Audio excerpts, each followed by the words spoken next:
रहीम अस्सलाम वालेकुम dear students. आज हमारा जो नेक्स्ट टॉपिक है दैट इज़ इंडिविजुअल लेवल। ठीक है, हमने लेवल ऑफ ऑर्गेनाइजेशन स्टार्ट किए थे, तो हमने प्रीवियस लेक्चर में organ and organ system level discuss किया था। तो हमने कहा था कि ऑर्गन्स कहाँ से बनते हैं, जब डिफरेंट काइंड्स ऑफ क्या मिलते हैं, टिश्यूज़ मिलते हैं। ठीक है, और जब ऑर्गन्स मिलते हैं तो उन्होंने क्या बनाया था, ऑर्गन सिस्टम लेवल बनाया था। क्या बनाया था, ऑर्गन सिस्टम लेवल।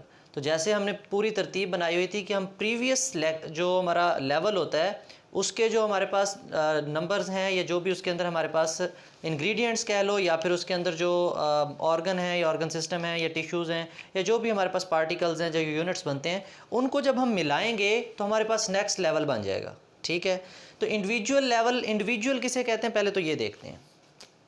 किसे कहते हैं इंडिविजुअल? फ़र्द को। किसे कहते हैं? फ़र्द को। किसी भी स्पीशी के एक मेंबर जो होगा किसी भी स्पीशी का, उसे हम क्या कहेंगे, एक फ़र्द। क्या कहेंगे? एक फ़र्द। अगर हम ह्यूमन की बात करें तो एक इंसान जो है वो एक इंडिविजुअल है। इसी तरह अगर हम कैट्स की स्पीशी की बात कर लें, डॉग्स की बात कर लें, या किसी भी एनिमल की स्पीशी की बात कर लें, तो किसी भी स्पीशी का जो एक मेंबर होगा उसे हम क्या कहेंगे, ये क्या है, उस स्पीशी का इंडिविजुअल है। लेकिन अब हमने यहाँ पे जो स्टडी करनी है वो इंडिविजुअल लेवल की करनी है। किसकी स्टडी करनी है? उस पूरे ऑर्गेनिज्म की स्टडी कौन से लेवल में होगी? इंडिविजुअल लेवल में। किसकी स्टडी होगी? पूरे ऑर्गेनिज्म की। किसकी स्टडी होगी? इसलिए हम इस लेवल को ऑर्गेनिज्म लेवल भी कहते हैं। क्या कहते हैं? Organism level.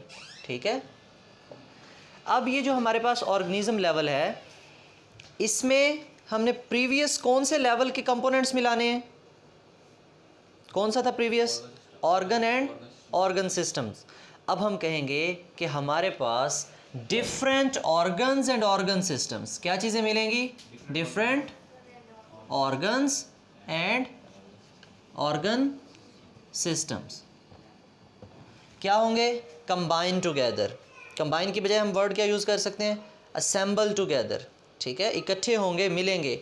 And perform their related functions, जो उनसे लिंक्ड उनका अपना फंक्शन होगा वो अपना फंक्शन परफॉर्म करेंगे। ठीक है, क्या मिलेंगे? Different organs and organ systems.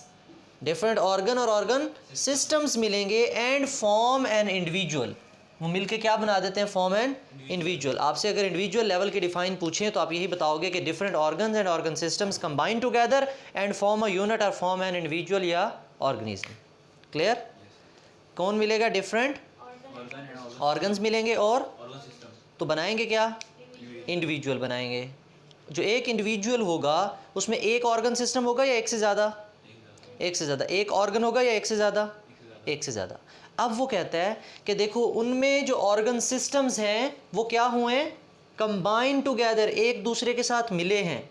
तो जो भी चीज़ें एक दूसरे के साथ मिल जाती हैं, जैसे टिश्यूज़ आपस में मिले थे, ऑर्गन्स आपस में मिले, अब ऑर्गन सिस्टम आपस में मिले, तो उनके फंक्शंस भी एक दूसरे के साथ लिंक्ड हो जाते हैं। उनके फंक्शंस भी एक दूसरे के साथ लिंक्ड हो जाते हैं। ठीक है, हम यहाँ पे वर्ड यूज़ करते हैं the function of these organ systems. Functions of these are coordinated. In organ system के जो फंक्शंस होते हैं वो क्या हो जाते हैं? कोऑर्डिनेटेड। ये कोऑर्डिनेटेड का मतलब क्या होता है? जैसे कहते हैं ना कोऑर्डिनेशन। कोऑर्डिनेशन किसे कहते हैं? राब्ता, ताल्लुक। ठीक है, सिमिलरली यहाँ पे कोऑर्डिनेटेड का मतलब लिंक्ड, इंटरलिंक्ड। ठीक है, कि डिफरेंट जो ऑर्गन सिस्टम्स हैं उनके फंक्शन आपस में क्या हो गए? इंटरलिंक हो गए, जुड़ गए, एक दूसरे पे डिपेंड करते हैं, एक दूसरे पे डिपेंड करते हैं। इसका मतलब ये हुआ कि हमारी होल बॉडी के जो ऑर्गन सिस्टम्स हैं उनका एक दूसरे के ऊपर डिपेंड है। ठीक है, वो एक दूसरे के ऊपर क्या है? मुनहसर इन्हसार करते हैं। अब हम एक एग्जांपल देखते हैं कि कैसे एक ऑर्गन सिस्टम दूसरे ऑर्गन सिस्टम के ऊपर जो है वो डिपेंड करता है या इंटरलिंक है, कैसे उनके दरमियान कोऑर्डिनेशन है, कैसे वो सिस्टम कोऑर्डिनेटेड है। तो हमारी बुक ने एक एग्जाम्पल लिखी है। हमारी बुक ने एग्जाम्पल दिया हमें कि एक हमारे पास रेस्पिरेटरी सिस्टम है, एक हमारे पास सर्कुलेटरी सिस्टम है। ये रेस्पिरेटरी सिस्टम कौन सा होता है? सांस लेने वाला। ठीक है, हम इसकी डिटेल पढ़ेंगे। फिर है हमारे पास सर्कुलेटरी सिस्टम। सर्कुलेटरी सिस्टम कौन सा होता है? जिसमें ब्लड सर्कुलेटरी सिस्टम भी हम उसको कहते हैं, जिसमें हमारा हार्ट, ब्लड वेसल्स वगैरह शामिल हैं। ठीक है, तो ये एक्चुअली देखने में दोनों सिस्टम्स अलग-अलग हैं, दोनों सिस्टम्स अलहदा एक सांस का सिस्टम है और एक खून की गर्दिश वाला है। लेकिन अब हम देखेंगे कि ये दोनों एक दूसरे के साथ क्या हैं, कोऑर्डिनेटेड हैं। क्या हैं, कोऑर्डिनेटेड हैं। कैसे कोऑर्डिनेटेड हैं, एग्जांपल ये दी है कि let's take an example of a man, एक इंसान की मिसाल लेते हैं हम कि when he is engaged, engage किसे कहते हैं, एक एंगेजमेंट भी तो होती है ना, वो क्या होती है एंगेजमेंट, इंतज़ाम, वो तो अरेंजमेंट होता है। एंगेजमेंट किसे कहते हैं, मंगनी को भी कहते हैं, ठीक है, मतलब लिंक हो जाना, जुड़ जाना, ठीक है। तो यहाँ पे हम कहते हैं कि when a man is engaged in a continuous and hard exercise, जब एक इंसान जो है वो मुब्तला हो जाता है या मुसलसल जो है वो काम कर रहा है, किसी कोई हार्ड वर्क कर रहा है, उसके जो मसल्स काम कर रहे हैं, एक्चुअली उसके कौन काम कर रहे हैं। एक तीसरी चीज़ हम यहाँ पे उसका मस्कुलर सिस्टम भी कर लेते हैं, उसकी क्या चीज़ें ज़्यादा काम कर रही हैं, मसल्स काम कर रहे हैं, ठीक है। जब वो हार्ड एक्सरसाइज कर रहा है, कोई मजदूर है मजदूरी कर रहा है, तो उसकी क्या चीज़ काम कर रहे हैं, मसल्स काम कर रहे हैं, ठीक है।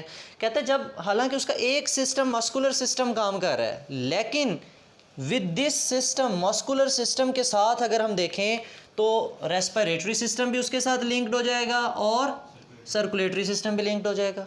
कैसे, जब हम तेज़ तेज़ दौड़ते हैं तो हमें सांस चढ़ जाता है, रेस्पिरेटरी रेट हमारी क्या हो जाती है, तेज़ हो जाती है, सांस लेने की रफ्तार तेज़ हो जाती है। जब हम जल्दी जल्दी सांस लेंगे तो ज़्यादा ऑक्सीजन जाएगी, ज़्यादा, उस ऑक्सीजन को लंग से हमारे मसल्स तक लेके किसने जाना होता है, ब्लड ने। तो ब्लड को स्पीड से बढ़ा, उसकी स्पीड अप करने के लिए हमारे पास कौन सा सिस्टम है, सर्कुलेटरी सिस्टम। अब जी लंग्स तो जल्दी जल्दी जो है वो रेस्पिरेशन कर रहे हैं, ज़्यादा ज़्यादा ऑक्सीजन भेज रहे हैं, लेकिन सर्कुलेटरी सिस्टम कहता है मुझे क्या, तो कोई फ़ायदा है, हमारी ऑक्सीजन पहुंचेगी हमारे मसल्स तक, जो बेचारे कॉन्टीन्यूस और हार्ड एक्सरसाइज कर रहे हैं, पहुंचेगी नहीं पहुंचेगी, नहीं पहुंचेगी। इसका मतलब अगर इन दोनों की आपस में लड़ाई हो जाए तो फिर इनकी कोऑर्डिनेशन नहीं होगी, लेकिन ऐसा नहीं है हमारी बॉडी में, ठीक है। ये हमारी बॉडी में सिस्टम आपस में नहीं लड़ते, ठीक है। और अगर ये लड़ पड़े तो फिर बंदा भी किसी से नहीं लड़ता सारी उम्र पर, ठीक है। तो हम कहते हैं कि रेस्पिरेटरी सिस्टम और सर्कुलेटरी सिस्टम अब ये लिंक कर दिया हमने किसके साथ, हमारे मस्कुलर सिस्टम। वो कहते हैं not only his her muscles are working, उसके ना सिर्फ मसल्स काम कर रहे हैं बल्कि उसका रेस्पिरेटरी सिस्टम और सर्कुलेटरी सिस्टम भी काम कर रहा है। उसकी रेस्पिरेटरी रेट भी तेज़ हो जाएगी और उसकी हार्ट बीट भी तेज़ हो जाएगी। रेस्पिरेशन क्यों तेज़ होगी, क्योंकि ज़्यादा से ज़्यादा ऑक्सीजन प्रोवाइड करें मसल्स को। और सर्कुलेटरी सिस्टम क्यों तेज़ हो जाएगा, वो जो ऑक्सीजन है और फूड है, स्टमक से फूड लेके हम किसको पहुंचाएं, मसल्स को पहुंचाएं। इसका मतलब ये हुआ कि हमारे पास किसी भी इंडिविजुअल में जो ऑर्गन या ऑर्गन सिस्टम होते हैं वो आपस में क्या होते हैं, इंटरलिंक्ड होते हैं, कोऑर्डिनेटेड होते हैं, उनमें कोऑर्डिनेशन होती है, रब्त होता है। क्लियर। अगर आपका कोई क्वेश्चन है तो आप पूछ सकते हो। थैंक यू, अल्लाह हाफिज़।